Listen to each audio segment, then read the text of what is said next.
Senator King, the first question I want to ask you is, what the hell is going on? Where do you want me to start? Uh, Wherever you see fit. the story of the day certainly is the whole Signal chat, and I'm on the Intelligence Committee, and so we had a hearing a day before yesterday on this. Well, it was ostensibly the annual worldwide threat hearing, but because two of the people that were on that chat were at the hearing, Mr. Ratcliffe at the CIA and Tulsi Gabbard, Director of National Intelligence, a lot of the discussion was about that issue because it had just broken the day before. What's happening, Katie, now is a lot of wordsmithing, a lot of semantics. Mr. Hegseth said, I never texted war plans. Well, I guess technically what he texted weren't war plans. And he said, well, it wasn't classified. Well, I don't know whether it's classified or not. Here's the question that he should be asked. How would he react if one of his aides had texted that same text to Fox News 2 hours before the attack, or to the Kremlin for that matter? The answer is, I think we know, all hell would break loose when you're telling somebody when the attack is going to take place, what the weapons are, and there were other issues that were revealed that were really pretty serious. And I heard from a former pilot today, it would have made their lives more dangerous if somebody less responsible than Jeff Goldberg had been on that chat. And we've all hit the wrong person on a chat or sent a text to somebody we didn't mean to. But you're not the Director of National Intelligence, and I'm not the Secretary of Defense. I mean, this is the most senior national security people in the country. And I just can't believe that somebody wasn't checking, saying, who's on this text? Who is listening in? Who is this guy JG? We have no idea who that is, and put a stop to it. It was unbelievable, and the U.S. government has spent millions of dollars, you know this, to set up secure communication channels. Signal ain't one of them, and a commercial off the street app is not one of the communication channels. In fact, there was a memo circulated, I think it was in the Department of Defense recently, that said, don't use Signal for sensitive communications. I saw that. The National Security, I think, Agency put that out. I think it was even last month, warning that Signal was not a secure way to communicate. There are a lot of people, Senator, who hear this story and they hear it from the lens of the media they consume. And the Trump administration, along with Pete Hegseth, Mike Walls, other people who have spoken out about this, are saying this wasn't a big deal. The information wasn't classified. There weren't any real details. Mike Walls wouldn't even say it was a mistake. And people who are watching Fox News and other outlets are thinking, this really isn't that big a deal. They screwed up. It's become politicized like everything. What would you say to those people who are thinking and believing this narrative that this was not a significant and dangerous breach of national security? Well, I'd say a couple of things. Number one, again, I go back to my question, how would these people feel if this same text had been sent to a news outlet that had published it 2 hours before the attack took place? I don't think there's anybody that could look at that with a straight face and say that wasn't way more than a mistake, but a serious breach of national security. Second thing is, as I mentioned, these weren't a bunch of kids talking about what they were going to do this weekend. This was the Secretary of Defense, Director of National Intelligence, head of the CIA, National Security Advisor to the President, the Vice President of the United States. I mean, everybody was on this chat except the President himself. And this is just not the way you conduct national security. And these people should know better. I just don't see how anybody could look at this and say, this isn't pretty serious. And of course, we don't know the other thing we don't know is how often has something like this happened that didn't happen to have a journalist mistakenly included on the text chain? Is this the way they do business routinely, which is very disturbing? When I want to talk to somebody, if I'm up in Maine and I want to talk to somebody in Washington about a significant national security issue, which I occasionally do because I'm on intelligence and armed services, I have to go to Portland to the FBI office and use the secure communications facility that they have. And I understand that. And as I say, the government has spent millions of dollars to set up secure communications, and these people just ignored it. And not only that, Director Gabbard couldn't even or wouldn't tell us what telephone she was using. So, was it her home? Was it her regular personal phone? And you can't make this stuff up. One of the people on the chat was in Moscow on the chat. And phones are vulnerable. They tell us, we when I go into an intelligence committee meeting, which I did a few hours ago, I've got to put my phone in a box out in the anteroom. I'm not allowed to take it in at all. Not only that, I have to turn Bluetooth off on the phone lest it connect with somebody else in the room. So this is a pretty serious breach, and it in it of itself, it appears no harm was done, but what it indicates is a level of competence that's pretty shocking, that could have, in a different setting, under different circumstances, have catastrophic consequences for the country. I mean, just imagine for a minute, we're talking about attacking another country A level and putting of them on an competence or a insecure. level of incompetence, Senator? Yeah, well, I was being kind. I mean, it does really sound like the gang who couldn't shoot straight, and the sort of amateurishness of this whole situation is pretty stunning. One of my followers wanted me to ask you, what are the implications of having American intelligence like this available to our adversaries like China and Russia? Well, we go to so great lengths to keep things secret because there's a term in the intelligence community called sources and methods. And what you want to avoid under all circumstances is revealing anything that will allow the adversary to reverse engineer from what you tell them how they got that information. For example, here's an example. I mean, let's say we had an intelligence report of what Putin had for breakfast. Okay, big deal. What did Putin have for breakfast? What it would tell the Russians is that we have somebody in the Kremlin who knows what Putin has for breakfast, and they would then go on a hunt for that person. So that's why we've got to be so careful with these things, because it could really compromise national security. Not to mention, in this case, you have the Vice President of the United States and the Secretary of Defense bad-mouthing the Europeans. That doesn't help with diplomacy and our allies. And so, having these kinds of things come out is just it's just not good for the country. And in this case, it appears, at least in terms of the strike in Yemen, no harm was done. But it indicates a level of incompetence that makes it really scary about, what could happen next, or what happened prior to this that we don't know about.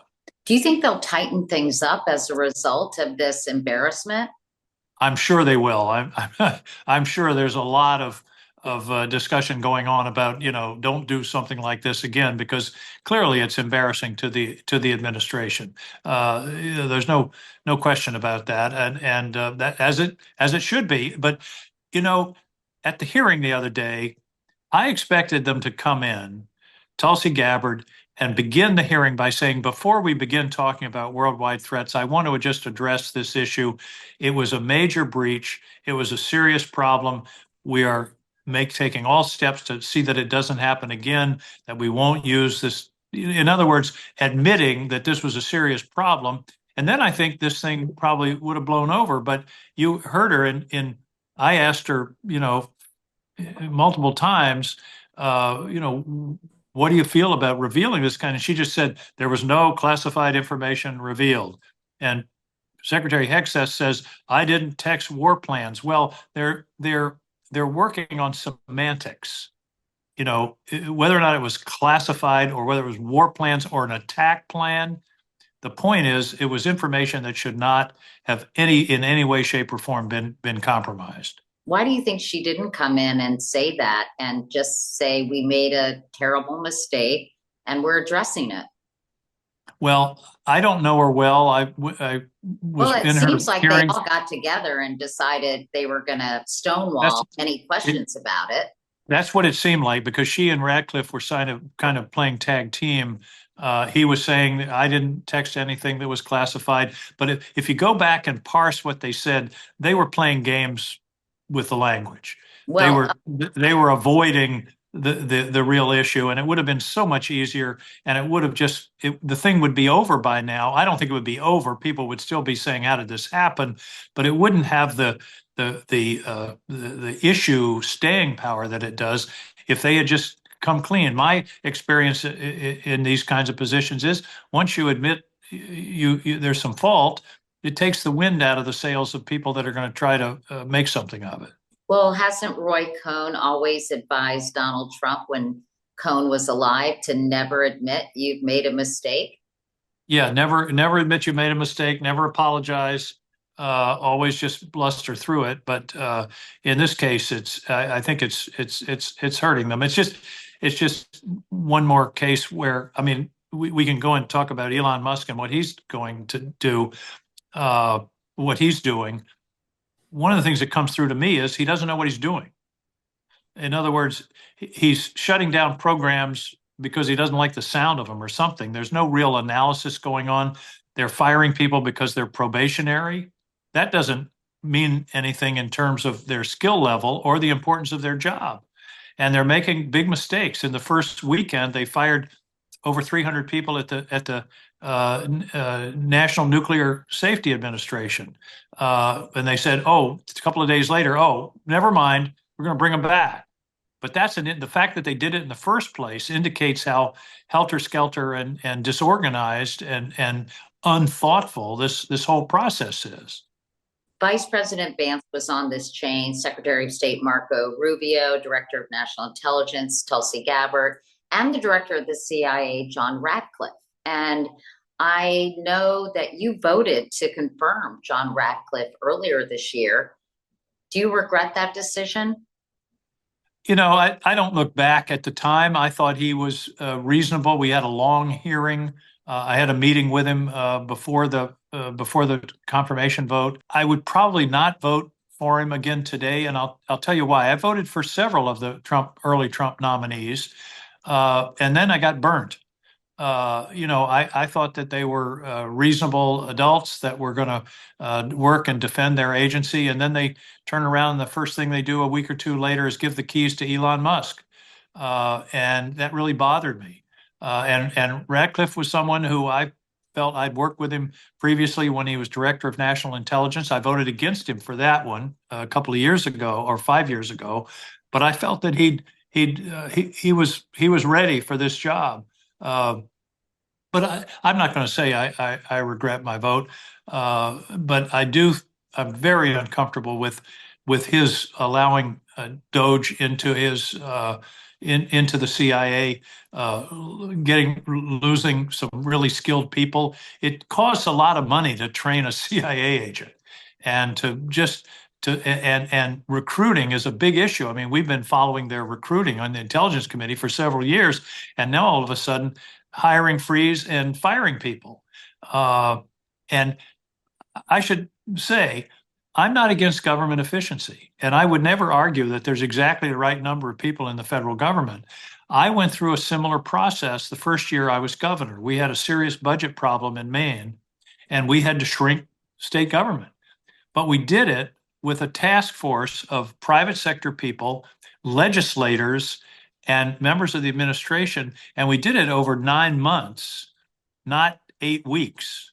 And we did it in a systematic way. I remember looking at having the org chart of the Department of Conservation on the floor of my office and figuring out, could we do with only 3 regional offices instead of 5? I mean, but it was serious, thoughtful analysis, not with a chainsaw. And I use that term because, That's this what guy he was shows up on this. wielding at CPAC.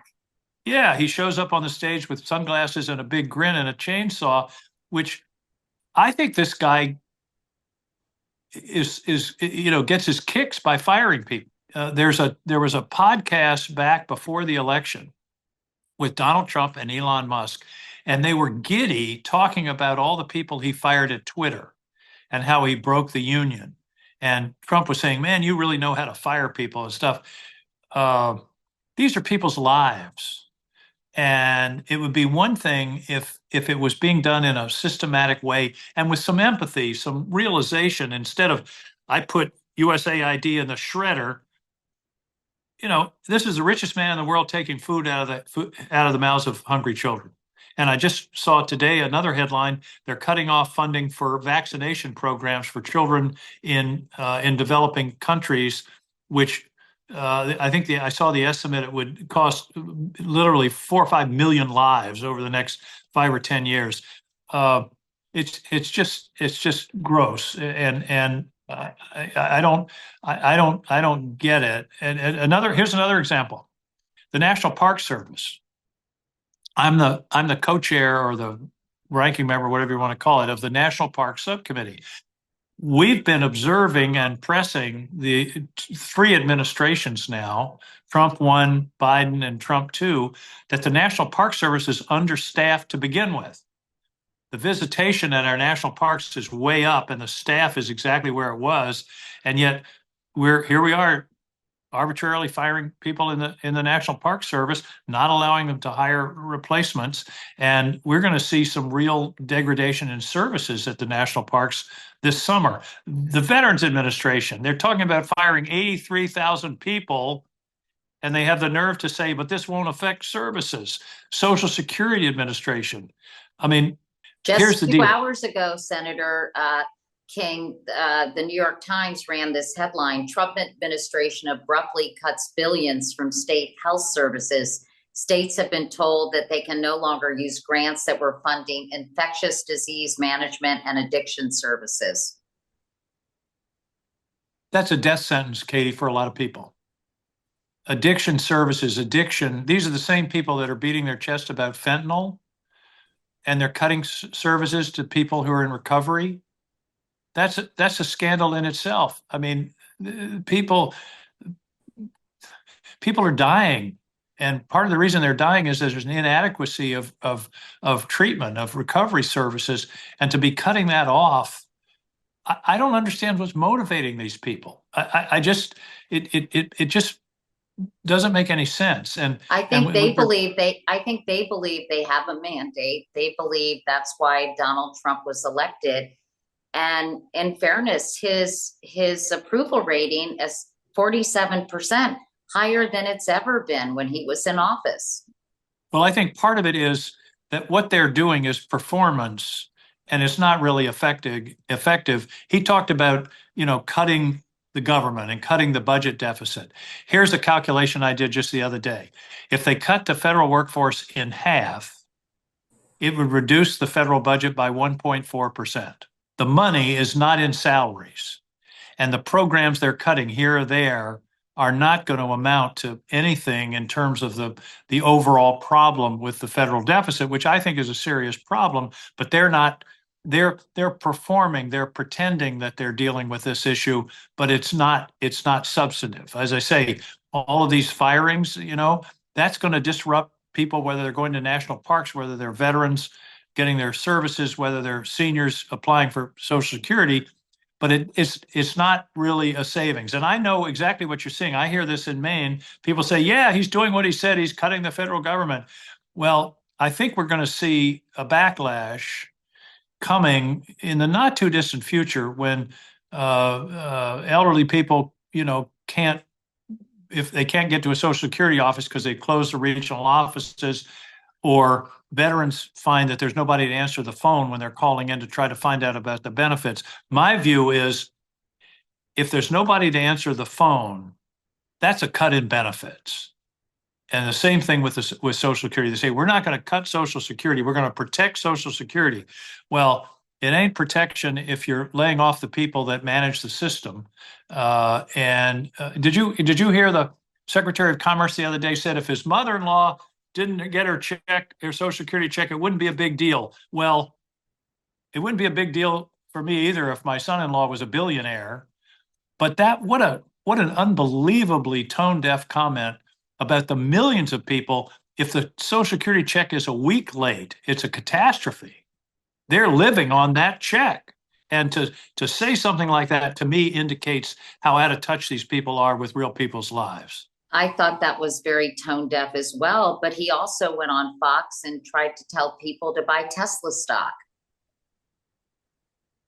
I, there What? are no words. There are no words for that. I mean, and selling Teslas on the White House lawn and threatening people that vandalize a Tesla dealership with 20 years in jail when you pardon people who vandalize the U.S. Capitol and beat up police officers. I mean, it's pretty selective justice in my view. I wanted to ask you, you mentioned, Senator, that you thought the federal deficit was a problem and that the cuts that are being made really wouldn't address the problem. I'm perhaps opening up a can of worms, but what can be done to deal with the deficit if you believe it is a serious issue? It is, and there are a couple of things. One is that a great deal of the deficit is being driven by healthcare costs, Medicare, Medicaid, federal healthcare programs. But let me back up for a minute, and this may surprise you. The federal budget that we all think of as the federal budget is what Congress appropriates every year for the Department of the Interior, the National Park Service, the Department of Agriculture, all of those things, is absolutely flat as a percentage of GDP for the past 50 years. 4% of GDP in 1962, 4% of GDP today. And here's the one that I think really will surprise you. Defense, which we also appropriate on an annual basis, was 9% of GDP in the early 60s. It's now less than 3%. So defense has actually declined by almost 2/3 as a percentage of our economy and of the federal budget. Non-defense discretionary spending of what we appropriate is flat. Okay, so where's the deficit coming from? Two places. The growth of mandatory spending, Social Security, Medicare, Medicaid, and government pensions and VA costs. But the other is unfunded tax cuts. The biggest contributor to the deficit right now are the lingering results of the Bush tax cuts back in 2003, I think, and then the unfunded Trump tax cuts in 2017. The average GDP government expenditure over, 40, 50 years is about 20% of GDP. And revenues have sort of bounced around. The last balanced budget, ironically, was during the administration of Bill Clinton. I remember that. Then we had those Bush tax cuts that killed the balanced budget because they weren't funded. It's one thing if you cut taxes, say, okay, we're going to cut taxes by $1 billion, but we're going to cut expenditures by $1 billion. But if you cut taxes by $1 billion and leave expenditures as they are, that means deficit. Right now, revenues are about 16% of GDP and expenses are 20, 21%. The difference is the deficit. So let me get back to how do you solve it? Healthcare is the biggest issue. We spend more than twice as much per capita for healthcare than anybody else in the world. And our results aren't all that good. They aren't better than anybody else in the world. And I believe that one of the things we need to do, and the government can do this, and I'm pressing on it all the time, is more prevention. For example, Medicare will pay for your broken hip, but they won't pay $10 for a bath mat for your shower or a grab bar, $50. And we've really got to get serious. The cheapest medical intervention is the one that doesn't have to take place. And that means free screenings and whole panoply. I'm working on a lot of falls legislation because falls are one of the biggest causes of healthcare costs, particularly among seniors, and one of the major causes of death. People break their hips, and that's the beginning of the end. So healthcare is one of the big issues. The other is fund the damn tax cuts. if they want to cut taxes, then figure out a way to pay for it. It's too easy down here to say, I'm for the new grant for our airport, but I'm also for cutting your taxes. That's nice work if you can get it. So I think it's a combination of looking at things like healthcare costs and listen, if there are expenses that can be avoided in the federal budget, let's look at them in a systematic way. And by the way, the people that should be looking at them are Congress, not Elon Musk, not an unelected guy who's deciding which agencies get to survive, or a president who gets agencies gets to survive. And I hope we get a chance to talk about what's happening to our Constitution, because that's the deepest issue going on right now. Well, please go ahead. Well, let me well, I can't because I'm using my phone, but let me give you a quote from James Madison from the 47th Federalist. I wanted to get it exact, but I'll give you the gist. Uh, the combination of all powers of legislative, executive, and judicial in one set of hands is the very definition of tyranny. That's James Madison in the 1780s. And he quoted Montesquieu in the same 47th Federalist, saying that freedom cannot survive where the legislative and executive power are in the same set of hands. What's really worrying me, Katie, is that we are essentially collapsing our constitutional structure to putting all power in the hands of the president. I think that's worrying a lot of people, Senator. Well, it's downright dangerous. It's downright dangerous because the old saying is power corrupts and absolute power corrupts absolutely. And the framers understood that. They had just finished a brutal 8-year war against a king, a monarch. That was the major thing they were worried about. And they designed the Constitution expressly to separate the powers. I give a lecture occasionally on the Constitution where I use an old-fashioned Vegematic, and I put a cucumber. The cucumber is George III, concentrated power. You put it in the Vegematic of the Constitution, push the lever, and it comes out in about 50 pieces. The Senate, the House, the states, the Supreme Court, the president, vetoes, 2/3 treaties. All of those things were put in there. We all grew up learning about checks and balances. They were in there on purpose to protect our liberty, not to, make it so congressmen get a good salary. The power was divided on purpose because the framers understood the ancient principle that you can't put all the power in one place, otherwise the people are going to be abused. But these guardrails are being destroyed before our very eyes, whether you're talking about the judiciary, whether you're talking about no accountability for all the people who are on this Signal chat.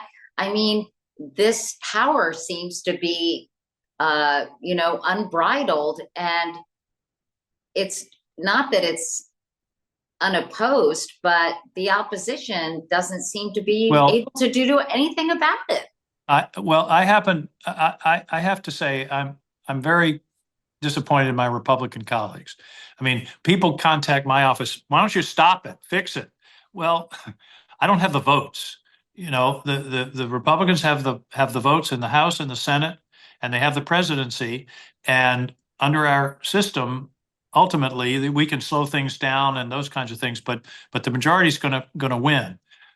What disappoints me is that my Republican colleagues are giving up their own power and creating a situation that they're not going to be able to undo, of all power devolving to an imperial presidency. And it really bothers me that I've given several speeches on the floor. Basically, the theme of the speeches is, what's it going to take?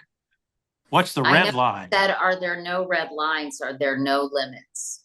That's right. And my conclusion of one of those speeches was the Constitution itself ought to be the damn red line. That ought to be, we're not going to go that far. And so far, that hasn't happened. Now, we can talk about why primaries and, there's a new level of threat. If you step out of line, we will primary you and Musk will pay for it. Right. That's a pretty powerful threat. But I got to say, we're talking about really deep stuff. The Romans had a question that summarized it's all you need to understand about political science. The question was, quis custodes ipso custodiet? Who will guard the guardians? And Madison in I think it was the 61st Federalist talked about the fact that you want to develop a government that you give the power to protect the governed, but the phrase he uses, you must then oblige the government to control itself. And their solution was the separation of powers in the Constitution. And we're seeing that evaporate before our eyes. And as you mentioned, we even have talk about ignoring court orders and stiff arming court decisions. The Speaker of the House talked about abolishing certain district courts so the judges will go away. And this guy claims to be a constitutional lawyer. I mean, there could not be a more egregious violation of the principles of the Constitution than to talk about punishing a judge for making a decision you don't like. As Justice Roberts said, the remedy for a judge making a decision you don't like is to appeal, not to impeach the judge. They tried that in, I think, 1805, and that was when the principle was established. If you don't like a judge's decision, you appeal, but impeachment is not an appropriate remedy just because you don't like a decision. And the courts, there are three levels of guardrails, Katie. One is the Congress itself, which is failing miserably right now. The second is the courts. And so far, the courts have stood up and been pretty stalwart, but we don't know. But we hear, J.D. Vance, Vice President Vance, saying, "Well, the courts have no power to tell the executive what to do." Yale Law School ought to ask for their diploma back. I mean, that's the business the courts are in, are to interpret the Constitution and to decide whether laws passed by Congress or activities of the executive are consistent with those laws or with the Constitution. And then the president made this appalling quote a couple of weeks ago, quoted Napoleon, "If you're saving your country, you don't have to obey any law." Well, who defines saving your country? I mean, it's a really, really dangerous place that we're in. And the people who are now allowing it to happen are someday going to say, wait a minute, how did this happen? How did this Democratic president 4 years from now get all this power? It's as you can tell, it's something that's really, really of serious concern. And I'm just surprised that people, particularly I have friends, Republican friends, who always talk about their faith in the Constitution and originalism. If there's any one original principle in the Constitution, it's the separation of powers. How optimistic are you that democracy will, in fact, be saved? Well, that brings me to the third leg. Remember, I said there were three guardrails. I do. One is the Congress, one is the courts. The And other let me is the guess, people. the third is the people. Exactly. And that's where I have faith. I mean, this is a great country. I think we do have to realize that we're in a place now that we've never been in our lives, but that doesn't mean we can't work through it. And I think the people of America ultimately are going to say, wait a minute, we don't want anybody to have all this power. And they're going to respond. Now, how do they respond? The ultimate check and balance is regular elections. But there isn't an election now for 18 months. So the question is, what happens between now and then? And that's where I'm hoping my friends in the Senate and in the Congress will step up and say, wait a minute, there are guardrails this far and no further. But ultimately, the public, and we're seeing it in these town halls and in demonstrations and people really getting involved. I got to tell you, Katie, when I'm out and about in Maine, what I hear and see more than anything else is a combination of fear and anger. People really are fearful about where this is going. Now, are there plenty of people who absolutely are stalwart Donald Trump supporters? No question. I mean, he carried the second district of Maine. He has a lot of support in Maine. I got a lot of Trump King votes. So, he was he was speaking for a group that needed a voice, but I'm not sure people voted when they said we're voting here for Donald Trump, that they were voting to essentially rewrite the Constitution. Give him the keys to the castle, basically. Right. That's right. No, I don't know. I don't have any polling or any empirical data, but I can tell you that people are pretty upset that I see, on the street. And last weekend was Maine Maple Sunday. Mary and I went to 5 different maple syrup farms. I'm jealous. It was wonderful. By the way, in I think every one of them, they boil the maple syrup in these big vats that are stainless steel, made in Canada. One of the guys said, "Boy, am I glad I got this 6 months ago, and I'm not buying it now." So that's another example. I mean, the usually what's happened in American history, Katie, is presidents haven't usurped congressional power. Congress has given it away, has abdicated. The power to declare war was a crucial power. August 23rd, 1787 was they debated the war power and they decided to split it up. Congress declares war, the president's commander in chief. Congress hasn't declared war since 1942. They don't want to make those decisions. That's an abdication. And I'm afraid that's what's going on now. Do you think members of Congress will, at some point, Senator King, won't they grow a pair? I'm not going to I'm not going to react to that comment, but I believe that there is growing unrest, I'll put it that way, and discomfort with what's going on. And I think there are members, and we're talking frankly about the Republican caucus, where they are starting to think, this is pretty serious. And but part of it is communication. Katie, you're in the communication business. One of the issues in this country is we have people that are walking around in different factual universes. I remember going to a forum right before the 2016 election, where one of the reporters had a very fascinating insight that has stuck with me. He'd been following Donald Trump and Hillary Clinton for a year. And he said, "I finally decided these 2 people are running for president of 2 different countries." That's a pretty powerful insight. And one of the issues is what I call the balkanization of the news business, where if you're conservative, you watch Fox News. If you're liberal, you watch MSNBC. The same thing, and the internet, of course, compounds it, and they use the algorithms. If you click once on an anti-Hillary Clinton story, you're going to get 50 more in the next week, right? Or vice versa about Trump. And the problem is that we're creating a situation where it's very hard for people to resolve problems because there's no underlying agreement on the facts. As a friend of mine said, people are getting affirmation, not information.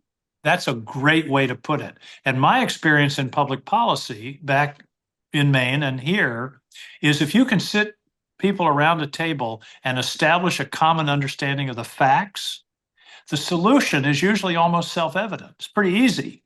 But if you don't have agreement on the facts, it's pretty much impossible. And you compound this with the primary system, which is something that I think is a real problem.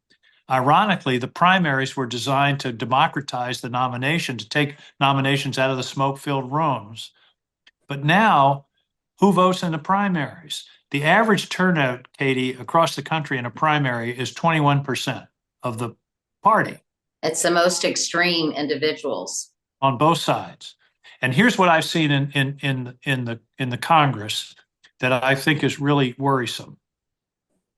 You can now lose your primary, not because of your position on immigration or abortion or whatever. You can lose your primary because you're perceived as not being sufficiently hostile to the other side. If you're a person who wants to solve problems and is willing to listen to the other side and try to compromise and solve the problem, you're a dead duck in the next primary. And I have seen people here who basically have withdrawn from conversations because they don't want to be seen as a problem solver. Right. They Man, don't that's want to that's be dangerous. conciliatory. It is terrible. It is terrible. And hopefully we can get out of this mess after we save democracy.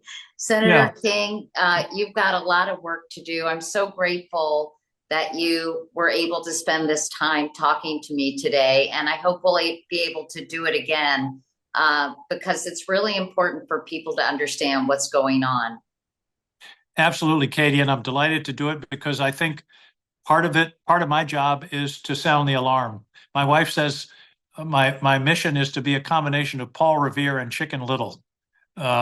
So insofar as I can alert people to how serious the issues that we're facing, this isn't just, immigration or, voting rights. I mean, all those things are really important, but this is the structure of our government itself and the prevention of tyranny.